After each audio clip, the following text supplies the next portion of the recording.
So today's moderator for the webinar will be our dear friend and webinar coordinator, Aram Wiss. So Aram, over to you. Thank you so much. Thank you very much, Ruslan. Thank you for that introduction. Good evening, everybody, and welcome, my fellow enthusiasts. So today, as our dear Yusra said, we are kicking off our first webinar with Yassir Cherifi. And amongst a very long bio when it comes to technologies, most importantly, he's an instructional coordinator when it comes to tools, when it comes to digital tools in teaching. In his MA thesis, he actually was able to set up a full classroom in VR, delivering it through the MetaQuest headset. And he gained what we, what as teachers know, very valuable insight, practical insight into the world of VR classes. So for Yassir Cherifi, as we said, today, this session is kind of a compact version of how to set up your VR classroom, how to conduct it, and how to stay on top of things. So without further ado, I'll leave it to the master himself, Mr. Yassir Cherifi. Hi everyone, good evening. I'm glad to be here, and also thanks for inviting me to the AIDT SIG TESOL webinar. I'm the first speaker and I'm quite honored to be here. Guys, if you can just join the group, I've put the QR code there. It's a group for WhatsApp. And what I'll be doing at the end of the session is I'll be sharing any links, any research papers that I've personally used to help me construct this webinar, okay? So as Aram said in my introduction, I'm an instructional coordinator. I'm also a tech trainer. I volunteer as a tech trainer at Masters English Education and Training Center in Jeddah. I'm a subject matter expert in VR. My specialty is in education and VR and technology in general, okay? So where do I get my knowledge from? I get it from various groups. I get it from research papers and various communities and courses that I've completed. So first, I'd like to introduce the first one, which is Educators in VR. I'll be sending the links to them later if you're interested in maybe learning how to teach in VR or meet other enthusiasts. I've also got some knowledge in world building for building immersive worlds in VR, in research in VR. I've done rigorous research in the field, mostly as part of my MA study. I'm what's called a metacaster. As you can see, I'm streaming right now, and it's usually a team thing or a multi-man endeavor, but I'm going to try and do it myself. I'm using various softwares and tools and strategies in order to stream this. And I'm officially recognized as a metaverse caster at the Korean Ministry of Science and ICT. So I guess that's my qualifications for this. Let's go to the next PowerPoint slide. Okay. So VR, what is it? Why I can see we've got quite a lot of people here, and that's kind of a testament to how much VR has grown over the years. So while doing my research, I saw a clear trend in popularity of VR. It started off in 2017 with the release of the Meta headset, the MetaQuest headset. Before it was known as the Oculus, and from 2017 and then up until COVID, it was very prominent. There was a lot of research done. Then it kind of died out a little bit through the emergence of AI. It kind of ate its lunch. But now we see in research that VR is starting to resurface again. It's gaining more traction, more popularity. It's being adopted everywhere, in every industry, every field, medical, engineering, construction, you name it, military, and of course, education. So it's, like I said, becoming very prominent. If you look at some jobs that are available now, people are advertising for VR coordinator positions, consultants, and yeah, relevant fields to VR. So I believe that this is a very relevant webinar that we're having today. Okay, next slide. Okay. So let's get started. Before we get into the hardwares, the tools, what to do or not to do, let's talk about adapting teaching itself to VR. As you know, this is a TESOL topic, but everything I'm saying now can be applied to any of your fields, whether it's science, whether it's mathematics or IT. It can all be applied to whatever field you're coming from. Okay. So you must have clear learning objectives. I mean, this is not just for VR, but in particular with VR, objectives have to be clearly outlined, because remember, students would be coming in from the real world into VR and they're going to be baffled, especially coming in for the first time. They're going to be overstimulated, cognitive overload. Objectives must be clear. Students need to know exactly what they need to do within VR, and also based on the subject and the topics being taught. Okay. Appropriate technology. Now, what does this mean? This means that actually VR doesn't have to be used. You can use, for example, augmented reality, mixed reality. You can get yourself out of VR, and that leads on to the next one. That's the blended learning models. Currently, VR, the way the technology is set up right now, it's not really feasible to use it standalone. This was the conclusion of my research, which I just completed. And actually, within my research, I did use it standalone for 1 month with my students, and it was quite successful.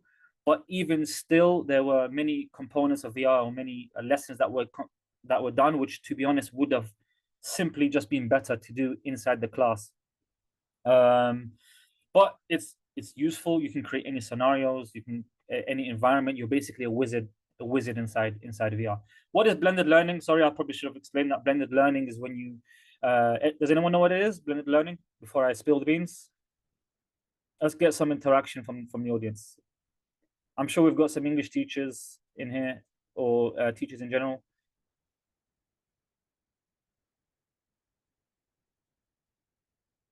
Let's see how many, but we've got quite a few. Yeah, sir.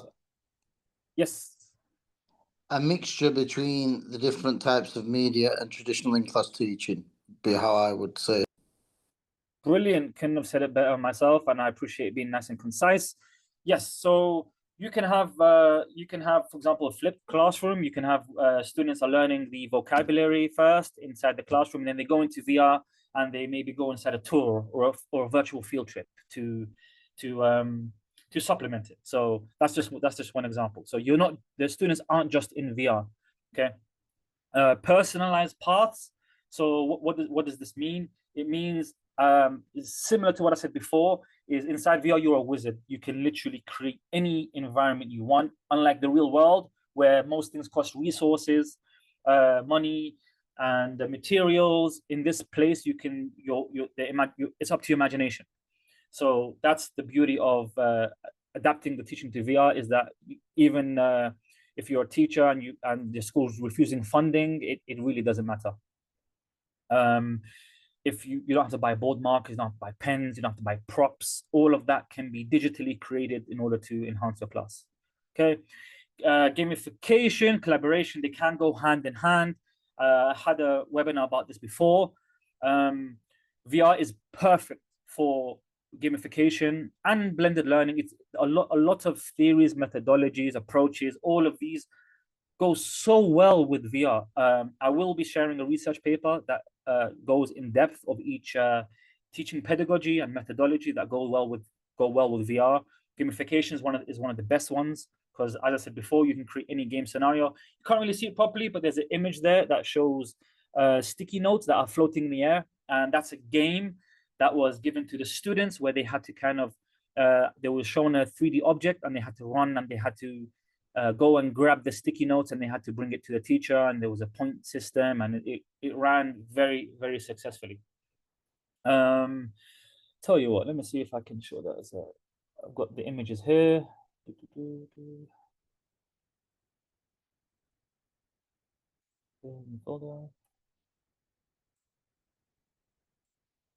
Let's show this one. Why not? So you guys ready? Yeah, we're good. Okay. Here's a little quick example. I wasn't planning on showing this, but why not? It's relevant. So you're all here now. Abdulaziz is not. Where is Abdulaziz here, guys? See, let me delete this one. Practicing a lot helps with evaluator. So this is a gap fill task. Okay, here students are using sticky notes to work collaboratively together to plan a public speaking exercise inside the Mohammed, there's a big community. You can see the notes. This is early days. This is the first month of teaching in VR. Students are really getting the hang of all the tools. There's virtual pens, 3D models, virtual sticky notes, and virtual tours that they were doing. But you know, being the digital generation, I don't really like that word because it's kind of like saying us older generation guys can't use technology, but that's what they're known as. They're known as digital citizens is what they call them. For So people they pick up this who thing are really quickly. inside of VR. This is Mohammed. I love this guy. He's very, very artistic, and he's showing his art on the board as well right now. And I took a Abdullah, he's teaching me. Okay, so let me Yes. Let's go. that's just one small minor example. I've got many clips and videos from my class. What's next? Immersive storytelling. Okay. VR is perfect for this. Now, this can be done inside the classroom. You know, the teacher can come in, activate the schemata, tell them a story about their weekend, get them thinking about the grammar. In VR, it's the perfect example. So in one of my sessions, I basically decided to, let me see if I can find this one now. Role play, presentation. VR.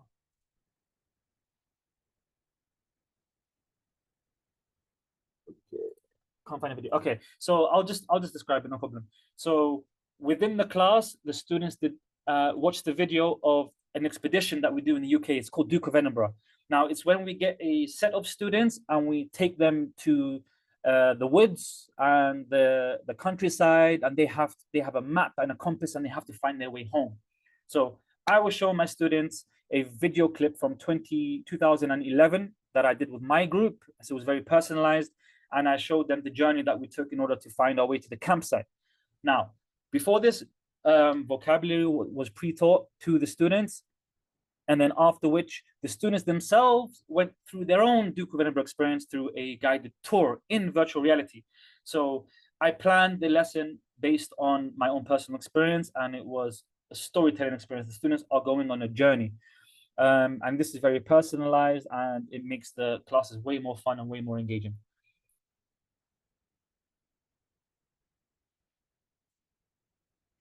Okay, what's super unique about teaching in VR? Well, one of my favorite things is that you can, as I mentioned before, you can bring anything you want in there. So you can bring in 3D models. Does anyone know the difference between 3D modeling and visualizations? Any graphics designers or animators here? They're very similar, but they're not the same thing.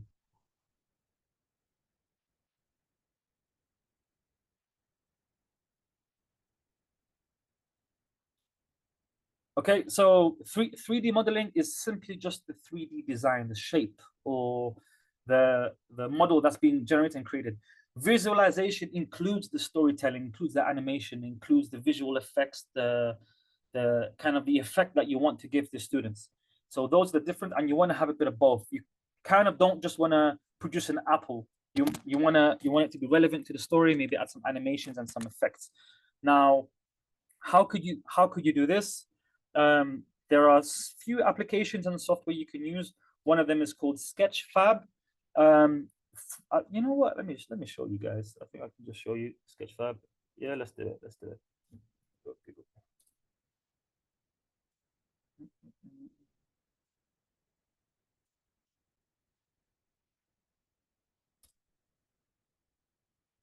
There we go. So imagine you're in a virtual world and you want to teach your students about dinosaurs. So let's just get a T-Rex. Or you want to teach them about ancient history. There we go. So here you can download assets, you can download 3D models, and you can include it in your classroom. So let's click on this really cool dude here. Now, before you download it and you use it in your classrooms, you can, have a look, rotate, make sure it's the right size. And there's some metadata over here as well, tells you the polygon count, tells you the size. Make sure it doesn't overload the system by putting something too large or too big on there. And the world is literally your oyster, and it includes animations as well, animated 3D models too. Okay, I want to show you an example of this. So before I do that, let me switch into, let me see. Okay, so sure, this is PC VR mode. So I'm streaming this from my computer, okay? The beauty of this software and this application is that you can do it in VR. You can do it on the computer, or even you can do it on your phone. So this is the PC view. So it's streamed from my computer. And what's the benefit of this? This is like, maybe you have your students in front of you and they have their VR headsets on, and you want to monitor them. So while you're moving around, you are moving around spatially, as you can see. You can see I'm sharing the screen here on this PowerPoint, this board here. I'm moving around with my mouse and keyboard. I'm looking around. There's another character here. I'm going to show you who this person is in a second, okay?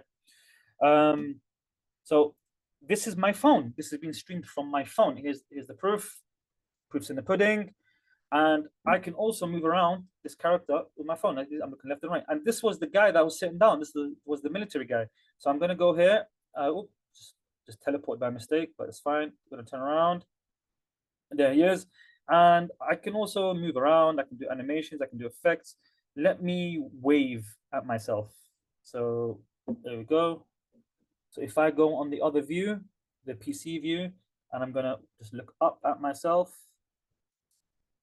I am multitasking. When I tell you I'm using various tools and softwares in order to navigate everything, I really am. Okay, so I'm gonna raise my hand.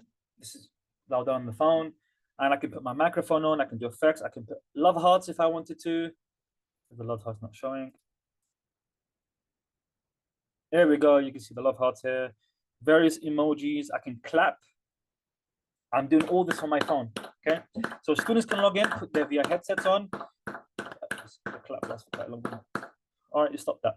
All right, students, maybe they might get eye strain or fatigue or vertigo. Sometimes it happens when they use it for the first time. You can say, no problem, get off the headset, go on your phone, go on the computer. I advise teachers to use it on the PC, learn to navigate using the PC so that they're able to monitor the students. Okay. Okay. What else do we see? Avatars here, but we'll get into that later. So I just showed you Sketchfab. Let me move on to the last view. Okay, this one's the VR headset view. So let me put this on. Let me show you my webcam as well so you can see it. Okay, so all I have to do is put this bad boy on. There we go. I need to log in. It's logged me out. Let me just log back in real quick. I've got various accounts. I've got 3 accounts. I've got an account that has no license. It's just a free account. I have one that has the pro license, and I have one that has the business license. So you will need to contact the Engage team in order to get the pricing and all that stuff. Okay, so I'm going to click on join session. I'm actually happy it logged me out because now I can show you how to join a session. Very simple. Join session. Find the session. As you can see, with my account, I can have up to 70 people on there. It will be quite crowded because it's just a classroom. But anyways, I've joined. I'm going to mute myself so there's no feedback as well. There's probably going to be some feedback from the headset onto the computer. It's just going to take me a while to log in. I really like this head strap because I can just flick the headset up, and now I'm on freehand. Oh, there we go. There we go. So that's the feedback. I called it. Okay. Okay. I'm going to mute myself.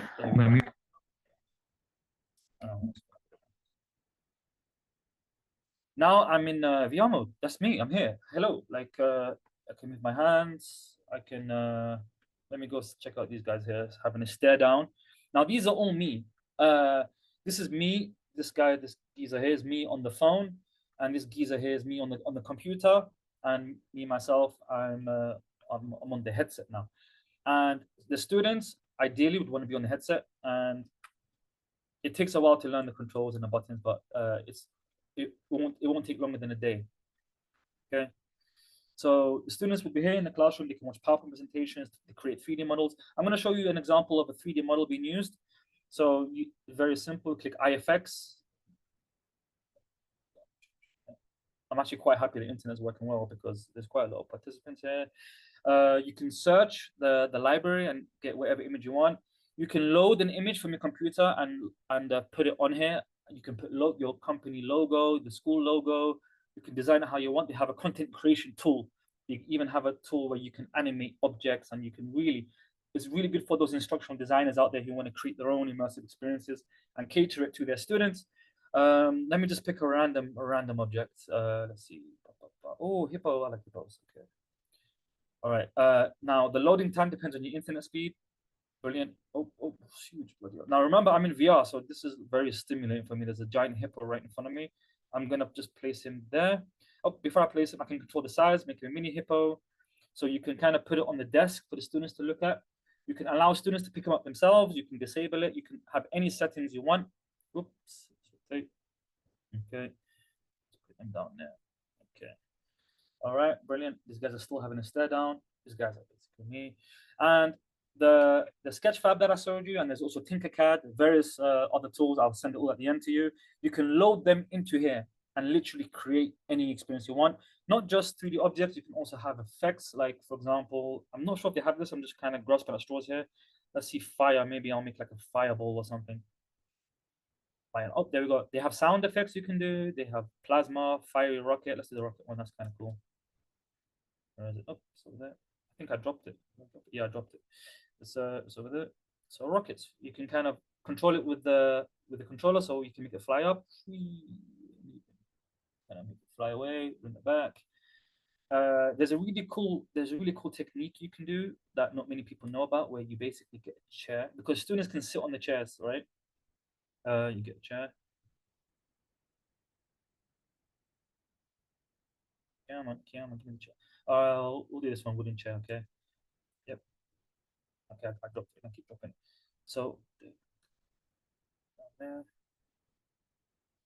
Okay. Now you can also move like this. If I click on here, I'm sitting on the chair. Now I'm sitting on the chair. Okay. Now, if this guy takes control of this chair, he can make me fly around the room. So imagine your virtual environment is a castle or a building or a place with Jurassic Park. You can actually give them a tour just by getting them to sit on the chair. Once they sit on the chair, you can kind of lift the chair up and it lifts it with them. I could show you an example by sitting on the chair now. Let me just make it shareable. So share. Now anyone else can use it. Now I'm going to sit on the chair. Sorry guys, I've got a lisp. Okay, there we go. Now I'm sitting on the chair and I'm going to now leave the headset. Okay, and I'm going to switch to the PC mode. All right, we're in PC mode now. And lo and behold, there's the other me sitting on the chair, shaking my head. Now I'm going to take the chair and I'm going to lift the chair up. And as you can see, it lifts the other me up. So this is very good for giving tours and bird's eye views and everything. Let me switch back to the VR headset. Okay, who's this guy? Okay, I'm still on the chair, but the chair's in a different place. It's in the ground. Let me lift it up again. Okay. And there we go. It's up in the sky now. Oh, up in the sky now. Brilliant. Back into VR mode. And as you can see, I'm in the sky. I'm literally looking down at everybody. It's actually quite scary. I've got vertigo. It feels really real. I can see the hippo under me. I'm in a small, tight space. I'm in a lecture hall, but imagine this in a bigger environment. I'm gonna see if I can jump up. Oh, okay. Really, it gives you vertigo. I've got like motion dizziness right now, but it's really fun to do with the students once their brains have adjusted to the virtual space. Otherwise, they will get sick. I do not advise you to do that to your students. Okay, so that's just some practical examples. Let's go back to the PowerPoint now. Enough playing around.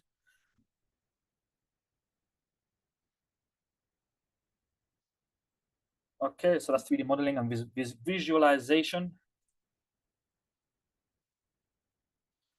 Okay, recommended use by age group. I couldn't find a good title for this one, so I just gave it a long-winded name. Okay, but in summary, the research suggests that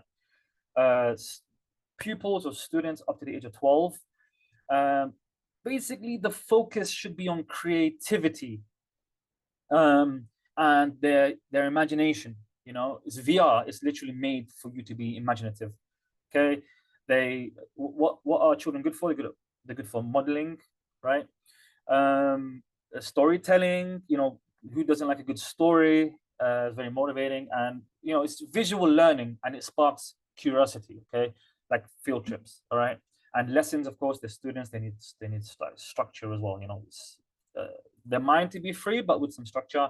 Ages 12 to 18. Now you can introduce things like collaboration, you know, critical thinking, where you know they're not just being modeled after, they're not just modeling. Sorry, they're now thinking for themselves. They're building things. They're experimenting. You know, they They're working in groups of projects, project management now, not extreme project, that's for the 18 pluses. Yeah, they're the ones who are now looking at industry. So there's no limit for the 18 pluses. It's suitable for complex and real world training. So VRs, that support advanced simulations like building cities, and that's a bit extreme. Maybe building houses, medical procedures. As you know, that's going to be more cost effective than when you give a student a scalpel and tell them to chop a person up. You just give them a simulated one. It's good for safety, and one that we do where I work, we provide education support for the Royal Southern Naval Forces, and they have military simulations. I've actually got a really cool game on my computer. It's called Microsoft Flight Simulator, and it legitimately teaches you how to fly a plane. And legitimately, if you learn it, you can fly a Boeing, you can fly planes, you can fly helicopters, you can fly whatever. It's really, really realistic, it's really, really cool. It works with a VR headset. You put the VR headset on and you can fly from various airports. I paid extra to get Gatwick Airport. I was like, nah, I need the London airport. I need to see. And it's, guys, it's so cool. I wish I could show you it, but it's very graphic card intensive. And I'm afraid that if I put it on, it's gonna just crash everything will just crash and burn. So unfortunately, I can't show that to you. If anyone does want to see it, then maybe some other time you can message me. All right, I hope this table is useful. What's next? Next slide. Starting point. Okay, I'm just waffling on, but like, how do you start? Yeah, I'm showing you the application, I'm telling you the teaching strategies and everything, but what should I do? How can I start this? How can implementation take place? Okay, take it from theory and ideas to making it happen. Okay, I think most of you here from schools, maybe even international schools, different from my context, so I try to be considerate. Talk to a librarian. This is a very good place to start. Librarians have budgets, they have their own funding, and instead of taking it to your classroom straight away and saying, hey, I'm going to teach a maths class on this day, and on that day I'm going to teach it inside VR. No, you don't have to get all the responsibility. Shift that responsibility to the librarian. Put it on and throw him under the bus. Okay. You can approach the librarian, you can approach your school, and you can say, hey, we want to stick with the times here, this virtual reality, and we just want to get some headsets and then start a project, small projects, virtual tours, students learning about history. It will be so easy to convince people of this. Okay. And then once a library sets it up, then the headsets are there, just locked away in the cabinet or wherever they're storing it, and it's there. And then you can kind of just go to the library and be like, hey, can we use this for our class and whatnot. I think it's a good strategy. It's something that they do in the US a lot, and I think they do in the UK. I'm not sure, don't quote me on it, but in the US, VR classrooms are actually more of a library thing than it is like a class thing. So maybe that's something that can be implemented. Do it in 2D. I just showed you guys. I literally just showed you. Look, I'm doing it in 2D. There we go. That's 2D. That's on the phone. There's my hippo that I just summoned on my phone. Students can log in and they can see the virtual world. They can interact. We're living on an age now where everything is digital. We're so attuned with the digital world and the digital environment that it feels real to us. We live it. So don't let no one tell you, oh no, you need the headset. That's the only way you can be immersive. That's not true. You guys are immersing with me right now. You're seeing all the wonders of VR. I hope you're feeling that it's wonderful, but there's interaction, there's engagement. And that's on the PC right now. I'm controlling on the PC. I can run a whole lesson just on this PC. I can put slides, PowerPoints, 3D models, and the students will get the same effect. Okay. In fact, even more enhanced than it was with like Blackboard and Zoom during the COVID era. Even more enhanced because you can really you can cater your class to the students' needs. Okay. So if you can't get the headsets approved, if you can't afford the headsets, you can just start with the application, the software. If you can't get all the components and the features of the headset, the comfortable head strap, the extra batteries, no problem. Get the most basic headset. You don't have to get the latest headset. There's levels. Okay. Let me go back to the PowerPoint. Sorry, I'm talking fast. There really is a lot to go through, but this is a recorded session. Okay, join VR communities. That one is very important. I didn't learn everything myself. In fact, even this PowerPoint is amalgamation of other various PowerPoints that I've seen from various other VR communities. Okay, One of them being education in VR. I'll share that with you. They're a very strong community. They teach you how to teach in VR, how to build VR classrooms. They teach you even game design, teach you how to build virtual worlds. They have projects. Every year they run 600 to 800 projects every single year without fail. They're a huge community of experts. They're not children, they're not teenagers, they're not students. These guys are leaders in the field, and this is pioneered. So if you want to get access to these kinds of people, you want to get them now. You want to get in that community right now. Okay, it's a very good time. So what's his name again?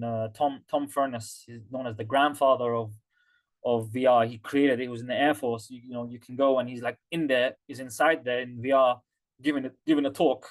You have access to people you wouldn't have access to in the real world. You're there watching them giving talks and explaining things. Do your research. It's very important. This is such a fast-paced, fast-changing field. What it was 5 years ago is not what it is now. Before, you got the Oculus, you kind of put your phone inside the box and then you put it in your eyes, and now it's full immersion. You've got contact lenses, you've got AR, VR, Okay, XR encompasses mixed reality, augmented reality, and virtual reality. So it encompasses it all. Sorry, I didn't mean to confuse you. Virtual reality is digitally generated and created, and you're inside that digital world. Augmented reality is again, it's the digital world, and then it's the real world, and then it's overlaid with the virtual world. Mixed reality is the real world digitized, and then again overlaid with the virtual world. Just in case you want to know, I don't know, it can be confusing, so I thought I'll just let you guys know. Okay, so yeah, just like AI, it's very fast paced, very fast moving. It went from being on your phone. I don't know if you remember Google Cardboard, Oculus, Meta, and Apple Vision Pro changed the game. Keep with the communities, keep with the news. There's going to be some YouTube channels that I recommend that I follow, my favorite ones. I try to stay away from the gamer ones, but a lot of them are really good, really good. Like you'll know the latest and greatest of news, and all relevant news as well. Even like stuff like contact lenses developed by the military, to enhance their soldiers. Really, really crazy stuff that's out there right now. Okay. Okay, now the nitty-gritty classroom inventory, the things that you need. Number one, of course, is the headset. Okay, I recommend three. You know what? I don't even recommend three. I recommend one. But I gotta give props. Okay, I use the Meta Quest, but only because I couldn't get the Pico headsets. Okay, let me see if I can put this up on the internet. Actually, why not? Okay, I'm gonna put it up on the interweb. All right, why not? Here we go.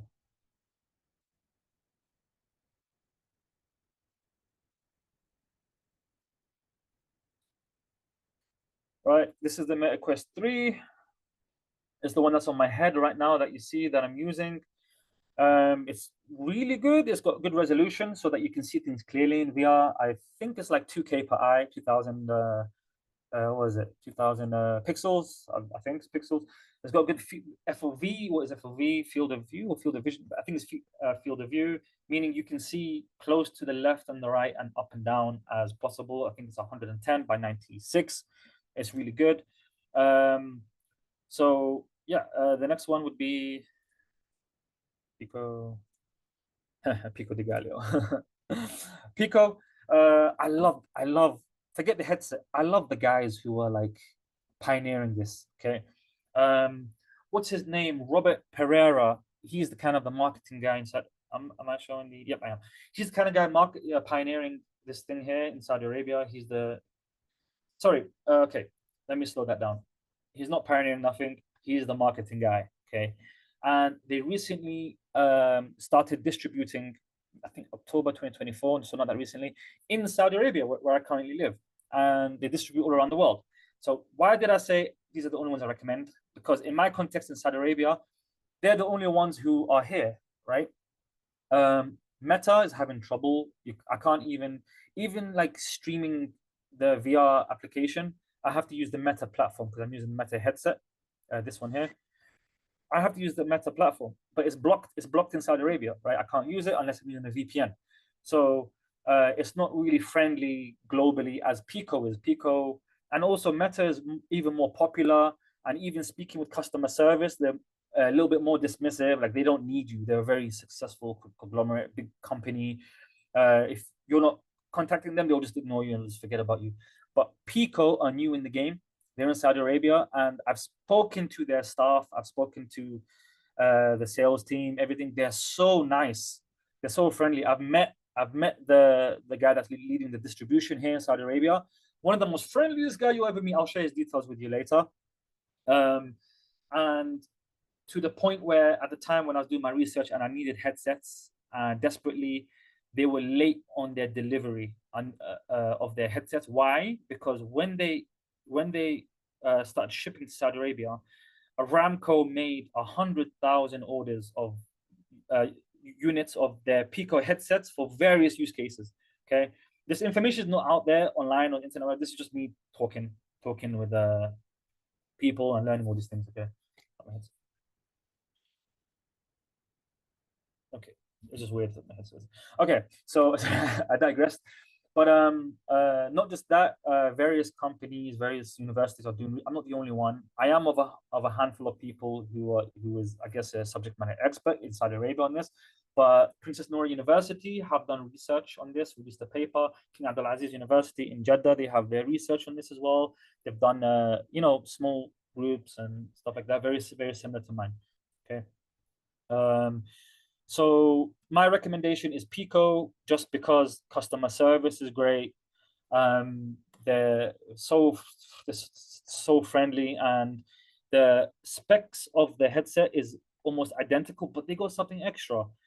They have full body tracking. They when you purchase the headsets, they give you these trackers you can put on your feet, and just imagine the use cases. You're in VR, and you can actually move your feet. You can do PE in VR. You can do gymnastics or whatever.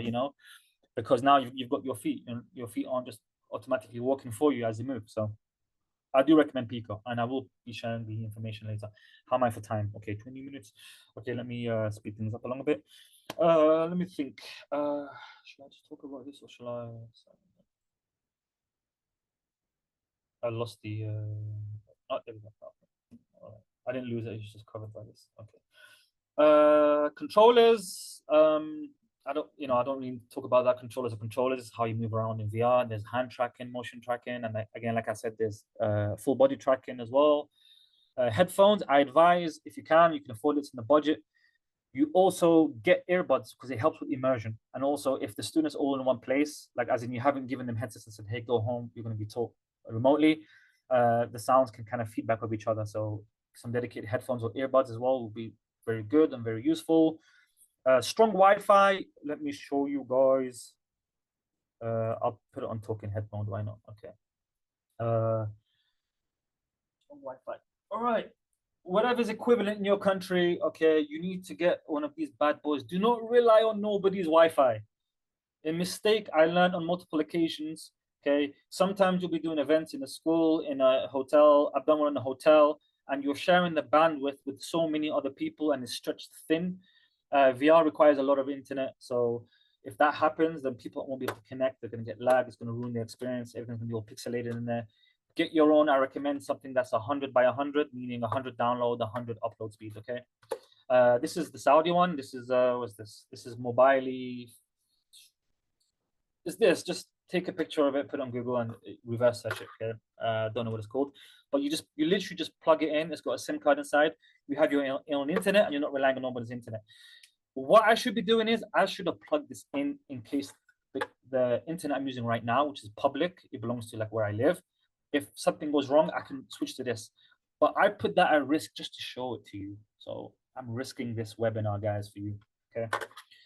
Maybe I should plug it in now that I've finished this. I advise you get your own internet, whatever plan you want. But like I said, I recommend 100 download, 100 upload speed. Okay. Let me, you know what? Since I've got this on this view, let me put you guys onto something. All right. So,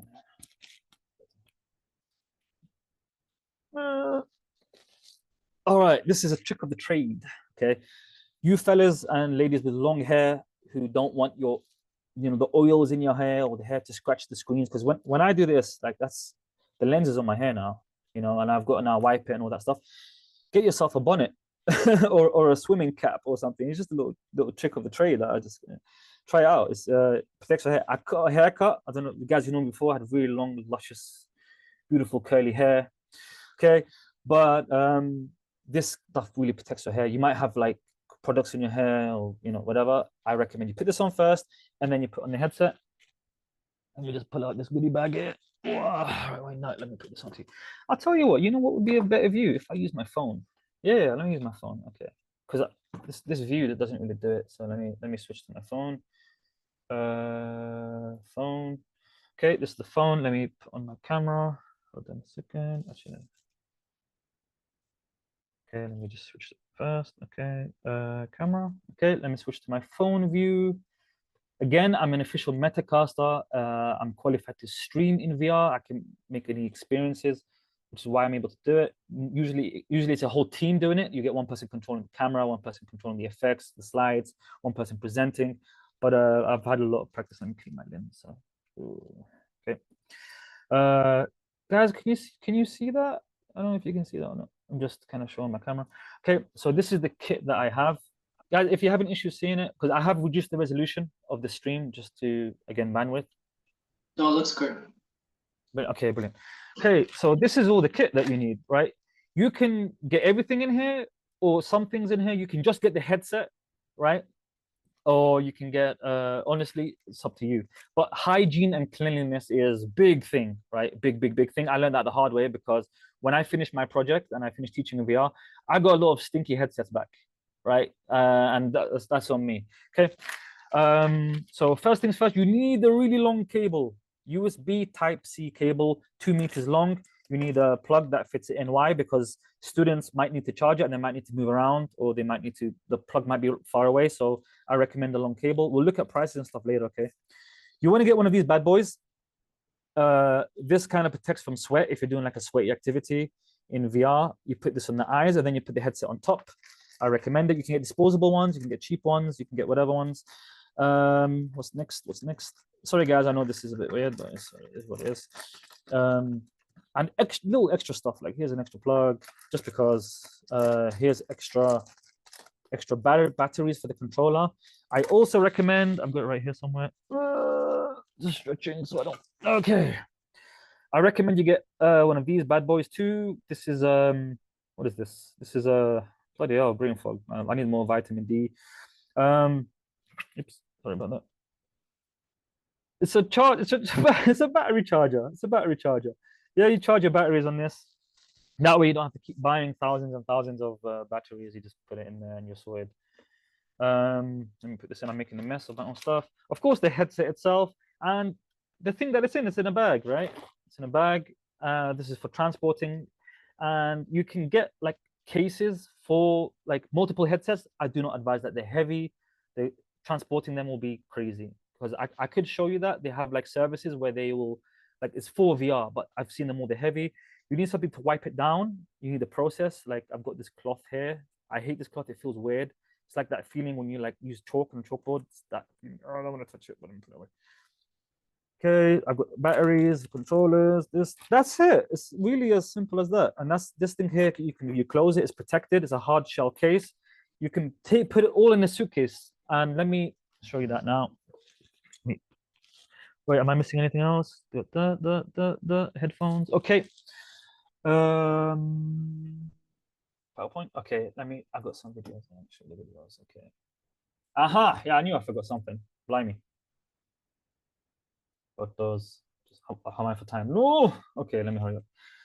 Okay, these are my headsets. These are the first 5 that I bought, and this is me charging them all at the same time. What's charging this thing here? It's not expensive. It's like 12 quid, and it's 268 watts. You need at least 18 watts per headset, just so you know, right? 18 watts will charge each headset fine, no issue. That's the standard. That's what most phone chargers are, and it'll be fine. So this 268 watts is split into, I think, like 8. So there's 8 slots here. I'm only using 5 of them. Some of them are 30, some of them are 18. So you could charge 8 headsets with just one of these. If you want to charge more, you just get more. Okay. So I recommend you buying one of these. I don't know what it's called, but we're going to have a look at that anyway. An extension cable, and I have a table somewhere, and you can put it here. You can put students around the table. You can spread it around the classroom. Now, this is what I did. This is not what I'm recommending. This is not industry. This is not what classrooms do. This is simply what I did when I was doing my project and my thing. Just to emphasize that, guys, do what you have to do what you can. Even if you put it in a carrier bag, a shopping bag, and you just clunk it all with you, do what you have to do. Main thing is that you know the pedagogy, you know the teaching, you know your audience, and you can always just build up on it. So even my headsets, I've got quite a lot of headsets that I've accumulated over time, and now I think I've got like maybe 11 or 12 or so. I've lent some to other people who are doing their own projects and everything. But yeah, it's just to show you, just do what you got to do. Do I have any more pictures here? Ah, this is a good picture. I like this picture. Just to show you that this is a small suitcase. This suitcase is not even that big. I was able to fit 1, 2, 3, 4, 5, 6 headsets. I took this with me to Jeddah, and I didn't bother with any technical equipment, any gears. It was protected in there because, like I said, hard shell cases, and everything went fine. Everything went smooth. I could have used a bigger suitcase, and I could put more in there. Now I'm traveling from city to city, but in most cases, and if you set this up in schools, it will be situated in one place, in which case you'd only need something called an AV rolling cart, or you storage in a library or whatever. You wouldn't be mobile with it, but I had to get creative in my case. So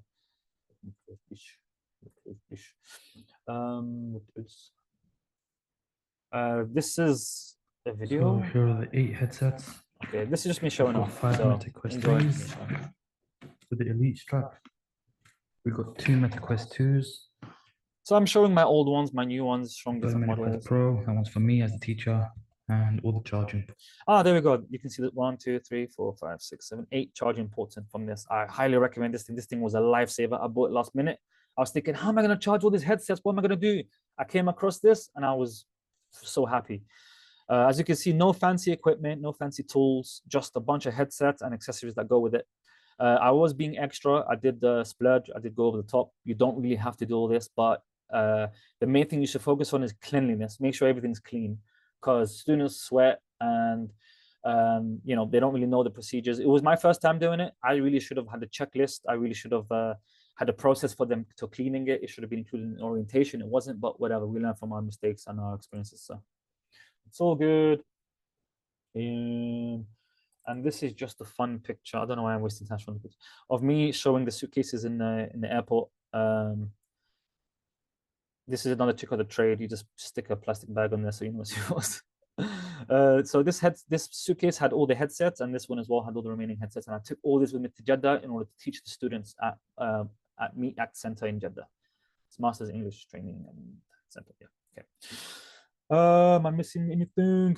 Batteries, strong labeling. Oh my days. Let me put you onto something. Yeah. You see that? That's a number. That's a 0. Okay. The headset. Is it shown here? It's at the back. Let me take this off. You see 0. Okay.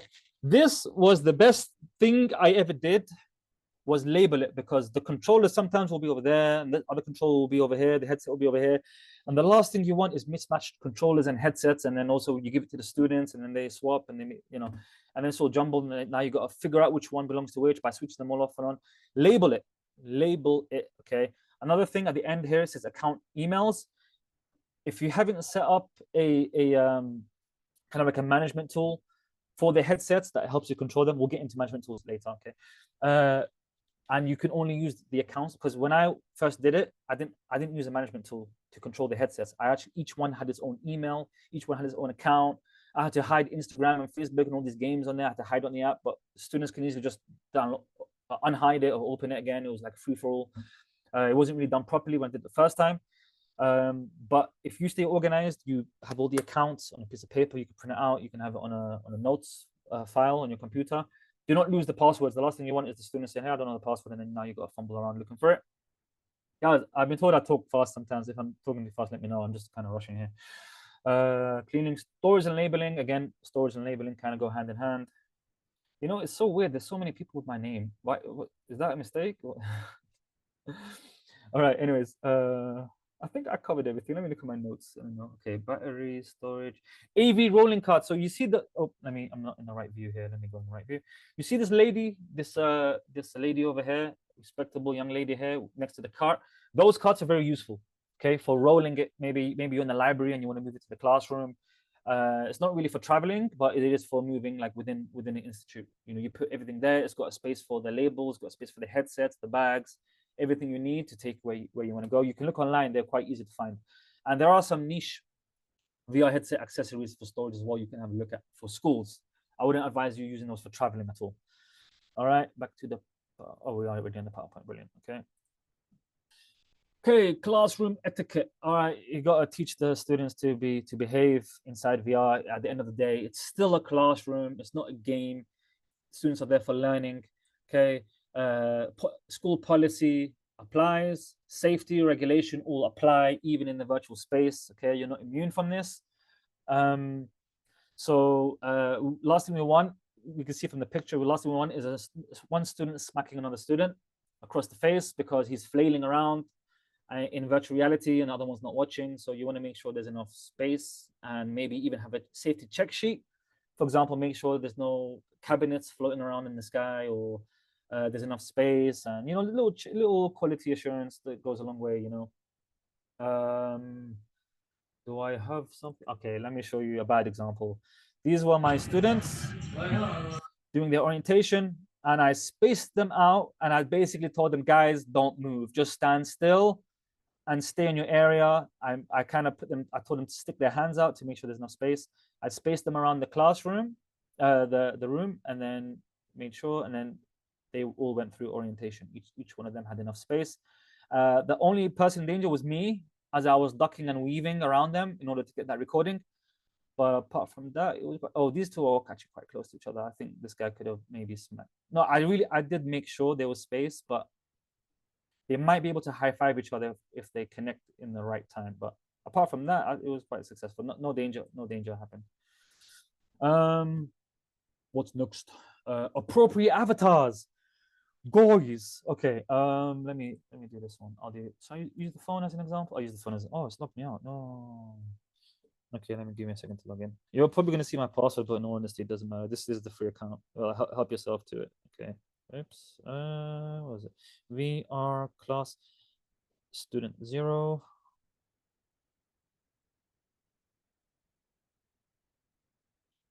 Okay.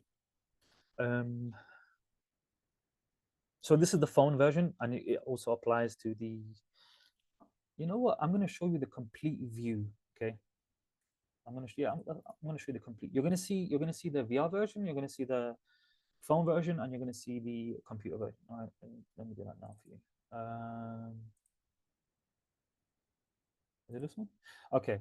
You can see I've got them all side by side. So this is the phone, in the over here on the bottom left. Up here is the PC version. As you can see, I can control. I don't know what I can control it from the PC, and now I'm using the mouse. Look, that's me shaking my head left and right. The hippo's still there, and over here is the VR. On this side is the VR version. So I've got all in one screen. Just to show you that it's quite light. It's not heavy on the computer. It's not that heavy on the computer. I'm able to run 3 of the softwares all at the same time, and I'm using the software to broadcast it as well. I'm using OBS, Open Broadcast Software, in order to do it. I'm using something called an NDI in order to collect all the audio and everything from the headset, from the computer, from the phone, from Zoom, all collected into one place, and then boom, fed back into Zoom, so you guys can hear all the sounds and everything. Like if I unmute this thing and I start talking, it will feed the sound back. So I have full control over everything. Again, if you guys are interested in becoming metaverse casters to learn some of this stuff, it will be quite hard. There aren't many experts on this specifically. I might provide a training video in the future if you guys want to get with Masters English training. That's I'll send the details. Fatima Ali. I'll do all the sharing of details and information later. Okay, but for sure you can request it. This is taking a long time to load, so I'm gonna give up and abandon it.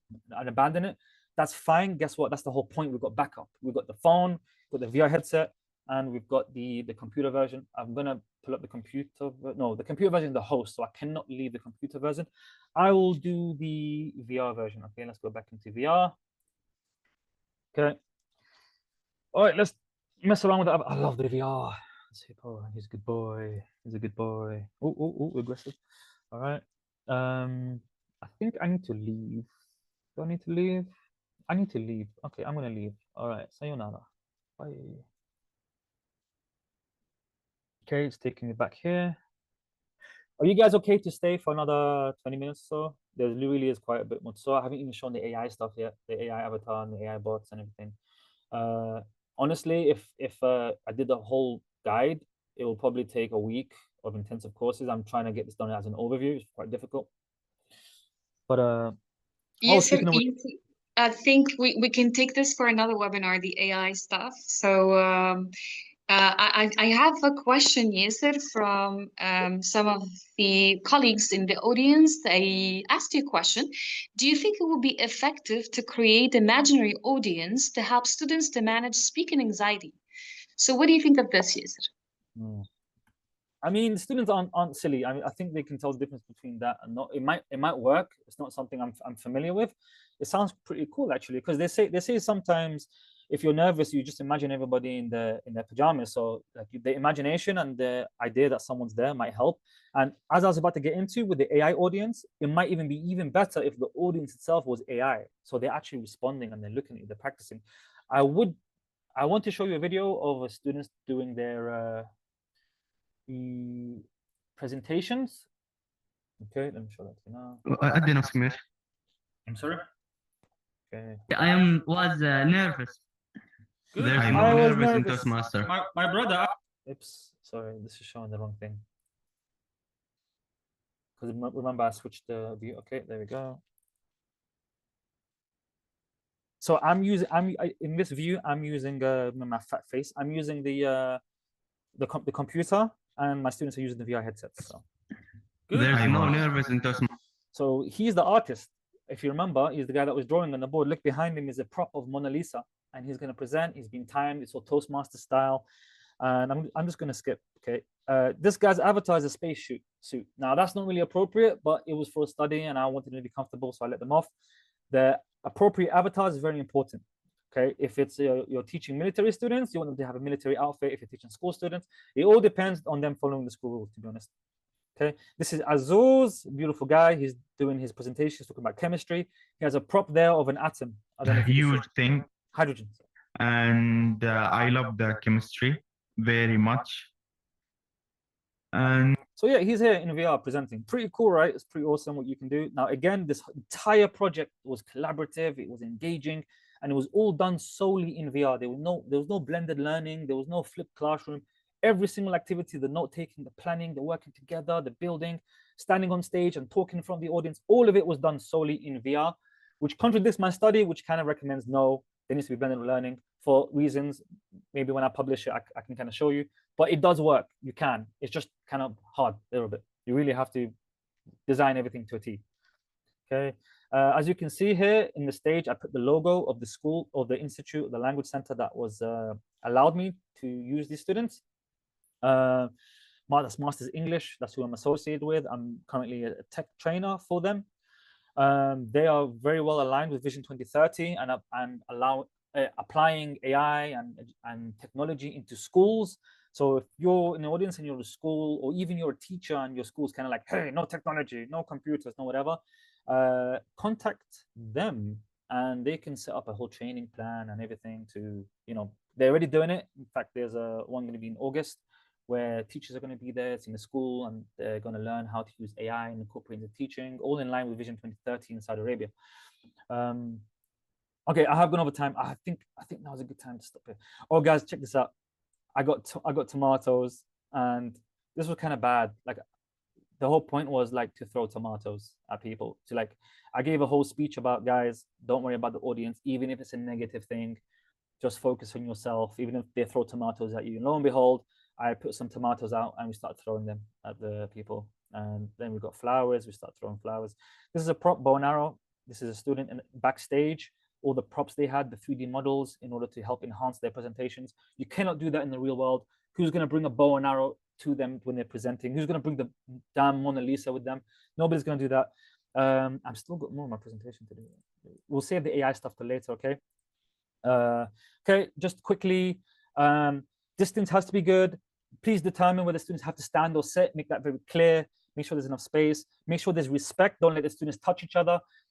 Sometimes a student will be inside VR, he'll have the headset on, and another student will touch him on the shoulder, and he'll be startled, and he'll be really afraid, and he'll be like, oh, why'd you do that? Make sure you make that clear. Enable all the correct features in the VR, all the safety features and the boundaries and everything. Make sure they all know the rules. Make sure everything is correct culturally. Like, for example, we all have that one friend that likes to play female, like that one guy that likes to play female characters in video games. This is different. This education, maybe like cultural norms in Saudi Arabia. I don't know if that flies or not in schools. Make sure they're the right gender, for example. With culture, make sure the rules and processes from the institute that you're in is all followed. Okay. Make sure the virtual class is appropriate. As you can see, I'm inside a virtual classroom. But if I'm taking them on a tour, I could be in the forest, I could take them on the jungle, on an adventure. It has to be immersive. It has to be experiential, where they're learning by doing, they're learning by seeing, by touching, by feeling.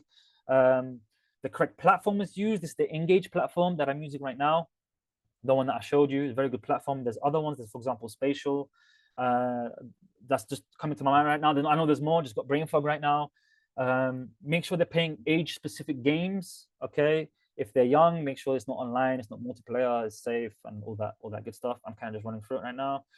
MDMs, mobile device management systems. What are they? So let me skip to the next one because it's easier. So there's three. There's Arbor XR, Manage XR, and Class VR. Okay, these help you manage the VR headsets. This is something I did not have. Okay, so let's go for the first one. Device enrollment. It enrolls your device. You need to get the serial number of the device. Then you enroll it, and now it's kind of safe in there. It could be tracked. It just lost or whatever.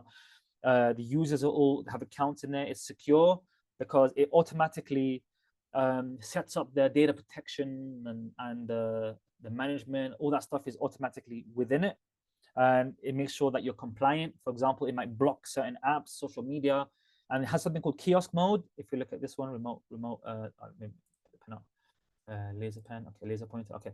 Kiosk mode is very good because it means that you can load only one app into the headset. So as soon as they put the headset on, it doesn't even open up the interface or the UI. It just takes them straight into the application. They're able to do whatever activity or task that you want them to do. Content management. So again, you're able to put whatever software, whatever game, whatever task, whatever simulation you want, and it's all in there. It has all the information, and of course, it can all be specifically made and catered for your session, your classroom. There's a teacher view. You can share their screen. You can cast it to the whiteboard, the interactive whiteboard that you have, so everyone can see. The teacher controls everything. You can switch it off. You can switch it on. You can log them out. You plug them in. Analytics. You can measure how long they're being on there and all that good mathematical stuff. And of course, that includes health reports as well and usage. Okay. These are the costs. You can take a screenshot of this. You can save it. These are, I want to emphasize, negotiated process estimates. Like, they're not like, don't go over there and say, hey, this guy paid this much. It's based on how many students you have, the length of the subscription you want, how many apps there are inside the thing, and blah blah blah. I didn't use any of these. Remember, I had to have a chat. In fact, this is not even mine. This is estimates that was figured out by EDVR, Education in VR, and take it how you want. Okay. Sorry for going over time. Not long, only 5 minutes. There's a lot more things I want to share with you. Can I have 5 minutes? Give me 5 minutes. Give me 5 minutes. Sure, of course. Go ahead, Yassir. Thank you. Okay. I think the quickest way, is to do it like this. I'm gonna be a bit weird right now and just show you guys LinkedIn. Yeah, this is the quickest way, you know what? And I will send links as well. Oh god, you're gonna see all the people I've been stalking, but it is what it is, yeah. Okay, so education in VR.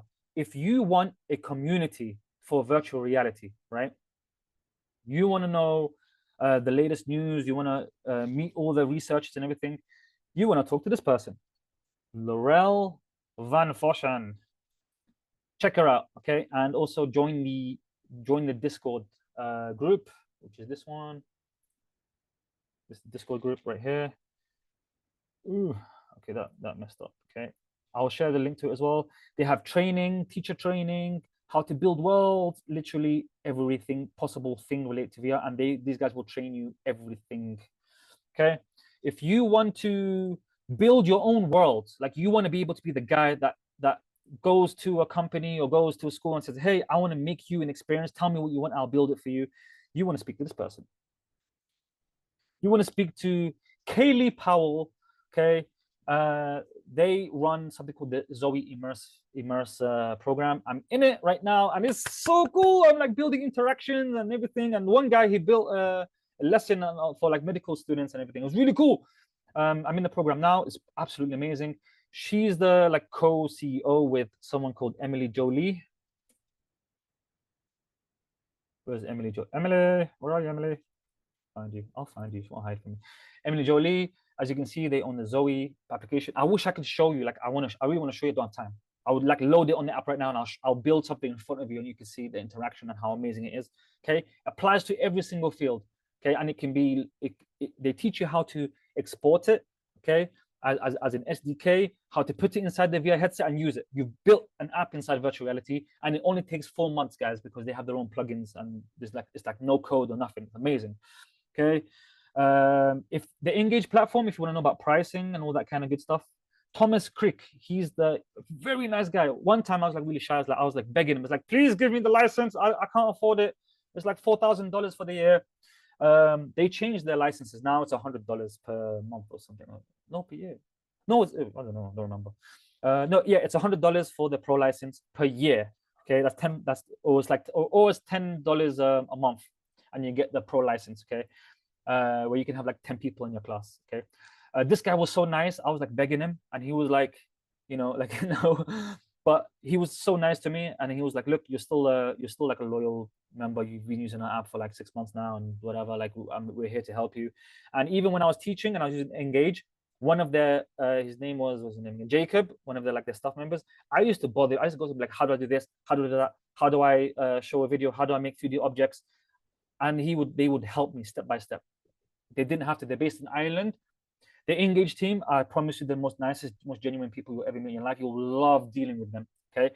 I use the platform right now. You saw I used all three. Okay, sorry, I'm digressing. Who else? Okay, if you want Pico headsets, forget Meta, yeah. If you want Pico headsets, you want to holler at Pedro Pereira, please show. Oh damn. Okay, how do you spell Pereira? Will it show? God damn. Okay. Pedro Pereire.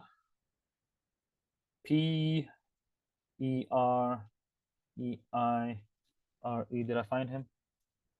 He's bold. See a bold guy here? Ah, okay. I didn't find him. Anyways, Pedro Pereira. I'm gonna send the links out later anyway. Okay. So this guy is in charge of marketing for the Pico headsets, and he led me to another guy called Faisal Eshomeimeri. He deals with distribution in Saudi Arabia. So the reason why I want to show Pedro is because you contact Pedro. Pedro will lead you to the distributor of where you live. Okay, this guy's a very nice guy, Palestinian guy. I met him at an event. That's how I got to meet him. It was one of these tech events, and such a decent, lovely guy. And he was trying to get me the Pico headsets. Unfortunately, they just established in the country, and they were trying to get 100 units sent to Aramco. They didn't have time to give me some, but he was like apologizing profusely. I was forced to then go with Meta. Again, Meta aren't really supported in Saudi Arabia, and I have to do some workarounds. But anyways, Faisal Al-Shumaimi, holler at him if you want to order headsets for your school or whatever. Okay. Who else? Okay. Oh, consultancy guys. You need to know who to talk to. Okay. Craig. In fact, Craig is going to be one of the speakers in one of the ones. Do not miss him. He's so valuable. I've had talks with him. He's a consultant. So that usually means you have to pay for him for his talking to him and services. But trust me, when I say this guy's an expert, I mean this guy really is an expert. He knows everything I know and more. Okay, and he's very active in the VR community as well. He's in all the programs that I follow. He's in there. If you want to establish VR in your school or whatever, holler at this guy. Okay, Craig Frillish. I'm sorry, I probably butchered his name. Okay, I'm so glad I did it this way. I wanted to send links and website, but LinkedIn is the best way possible, and he's very he responds very well. You message him on LinkedIn, he'll respond to you. For subject matter experts and consultancy, me guys, I mean, holler at me. I mean, I know a lot. You know, I've been on this for a while, did my research. Here's my LinkedIn. Let me share it on the chat. Why not? Whatever. Okay, that's my LinkedIn. Okay, I know how to set everything up from scratch to finish. I've even scratched the surface, as you can see from my posts. I'm heavily involved in VR. All my posts are VR related, research related, education related. I've been in symposiums, I've been in workshops, I've been in webinars, all the whole shebang. There's my Toastmasters right there. Okay, last but for sure not least is going to be somewhat, this is particularly for Saudi Arabia, but Fatma Azam Ali, she's right now working really hard with schools in order to get them compliant, in order to get them in line with Vision 2030, use of AI in classrooms and technology. We're going to run a huge workshop in August. If you're in a school, like a very stubborn school, and they're like, no technology, no whiteboard, only whiteboards, pen and paper, holler at this person, holler at their account, tell them, hey, our school's been difficult. Go to your management and say, hey, our school's not in line with Vision 2030. We're old school. These guys can train us. These guys can do a refurbish of our system and how we run things. And you know, let's stick with the times now. They're running programs right now for schools and everything. Just holler at Fatima directly. I probably shouldn't have sent her personal account, but oh, it is what it is. This is Wasta. You guys are getting Wasta. What I should have put was not Fatima, Master English Education and Training. This is the actual official page. She's the director. Okay. Either way, holler at them. And if you're in a school and the school is refusing to stick with the times, I know that's a problem in Saudi Arabia. Yeah.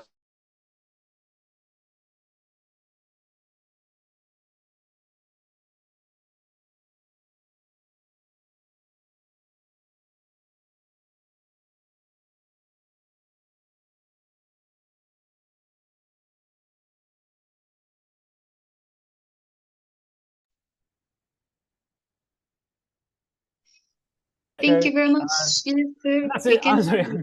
Now you're Thank back. you guys. Yeah. Ta-da. Okay.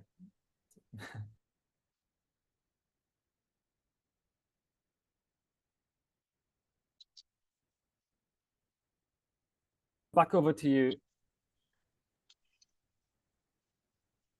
Thank you, Yassir. Thank you so much. So I'll give some time to our audience to take note, maybe a screenshot of your email, phone, and LinkedIn in case they want to reach out. And I'm sure they're going to reach out after today's marvelous VR demo and webinar. So there are a few comments in the chat. Some of them are from Robert.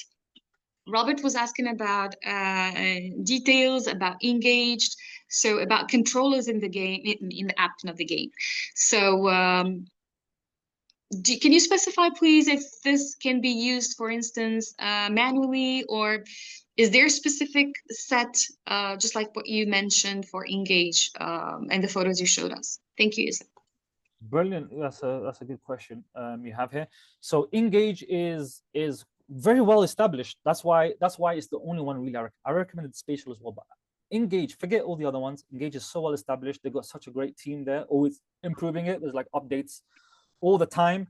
Meaning, what does that mean? It means that they're pretty much compatible and recommended with everyone. All the VR headsets, they have it on the App Store or Play Store. App Store, it's not a phone, but the Meta Store, they've got it on the Pico Store, they've got it in what's the Vision, the Apple Store. All this, it's very well suited, very compatible. It's compatible with all the headsets. Like I'm not sure of any headsets it's not compatible with. It's compatible with Pico, the Vision Pro, MetaQuest headsets, and even like Vive and Index and sorry, somebody's calling me. So it's compatible with like so many things, meaning that it doesn't matter what controllers you use, what headsets you use, and it all works the same. So did I answer?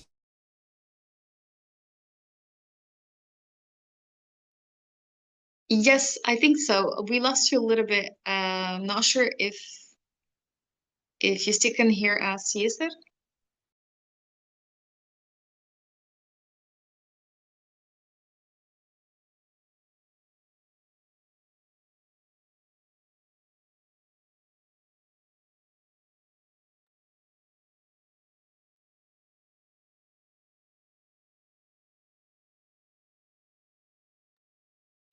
So there are some useful tools, like you mentioned, like let's say the toolbox, a must-have to start with VR. So among them, having a good set, as you mentioned, Yassir. And what else? What else do you think, like kind of a checklist, shall we have as starters in the field of teaching? Not necessarily English, but we can teach science, math, STEM, let's say, interdisciplinary with the VR world. So if Yassir can still hear us.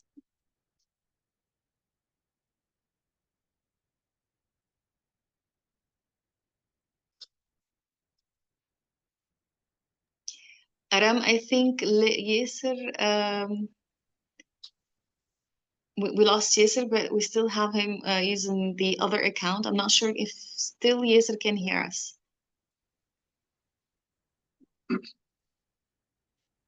Yeah, I'm with you right now, trying to solve that issue with him. Yeah. All right. So in the meantime, please, please drop in the chat any questions you have, and any suggestions. How would you apply this to your context? And first, do you use VR in your classroom? So if you use VR in your classroom, please type yes in the chat so that we can see who here is using VR in the classroom.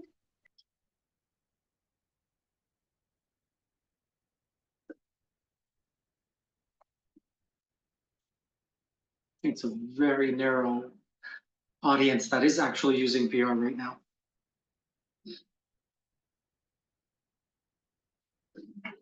That's why I was excited for this session, honestly, is to kind of understand the requirements. How are we going to set up our own classrooms? How are we going to make the shift?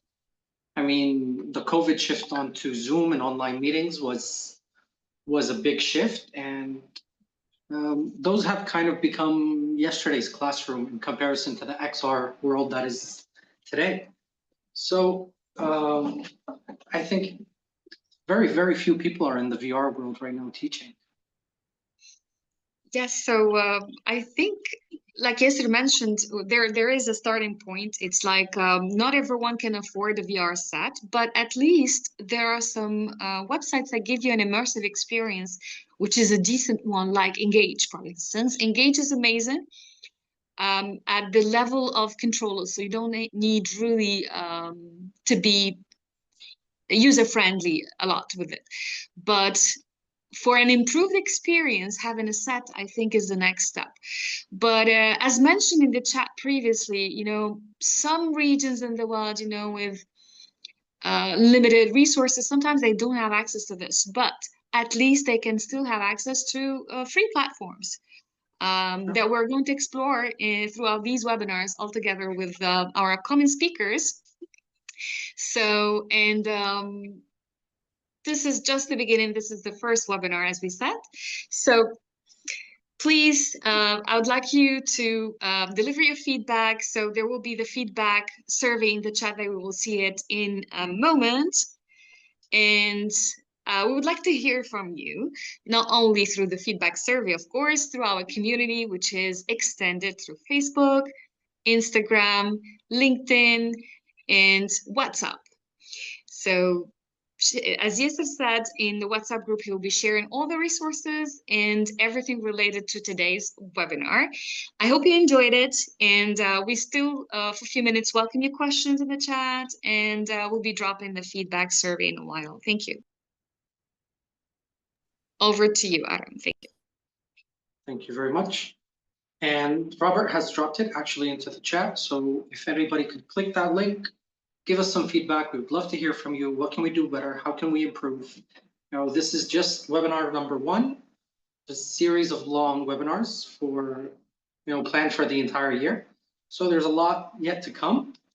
And more importantly, kind of like what Yusra was saying, that in the very beginning, we are all about AI and digital technologies, and how are we going to start incorporating these technologies into our classrooms? Because kind of like we said, AI is kind of becoming yesterday's news.